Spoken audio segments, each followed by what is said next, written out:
Shalom, dimanapun kita berada pada hari ini, hari Sabat yang istimewa tentunya membawa kita semakin bersuka cita di dalam Tuhan, dan kita boleh merenungkan firman Tuhan pada hari Sabat ini. Saya ambil dari Matius pasal 7 ayat yang ke-7.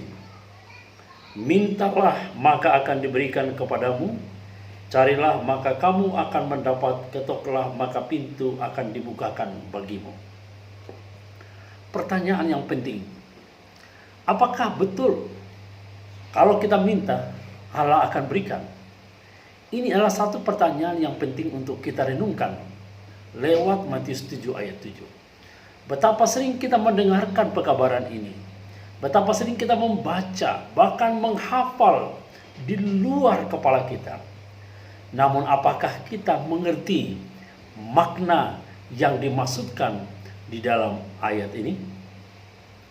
Saudara yang Tuhan kasihi dimanapun Anda berada, saya ingin menyampaikan apa yang dimaksudkan dengan ayat ini, minta maka akan diberikan kepadamu.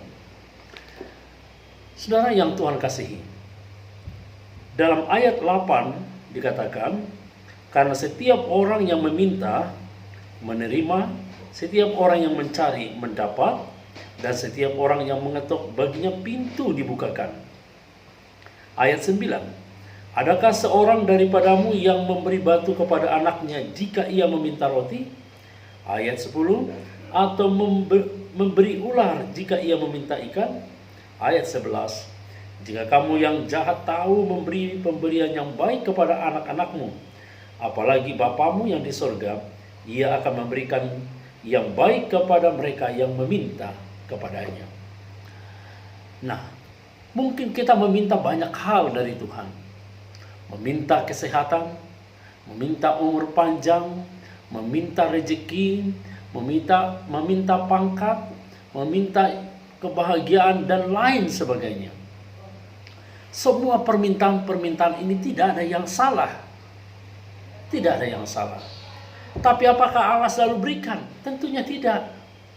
Bukankah kesehatan baik? Bukankah umur panjang baik? Bukankah kita mungkin berdoa bagi mereka dan bagi sahabat kita supaya kita umur panjang sehat selalu? Tapi kenapa Tuhan tidak berikan? Nah, dalam konteks mintalah maka akan diberikan kepadamu, saya ingin bandingkan apa yang ditulis oleh Dr. Lukas dalam Lukas 11 ayat yang ke-13.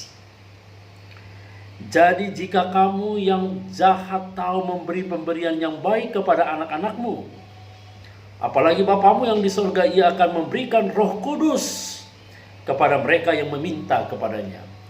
Jadi permintaan yang dimaksudkan dalam hal ini adalah Roh Kudus, tidak yang lain-lain. Bila mana Roh Kudus ada dalam hidup kita, itulah yang Allah harapkan, supaya kita minta senantiasa mengubah hidup kita, membuat kita hidup sesuai dengan apa yang Tuhan kehendaki. Bila mana Roh Kudus ada dalam hidup kita, kita akan bersama dengan Tuhan senantiasa. Mintalah maksudnya adalah Roh Kudus. Itu mantap.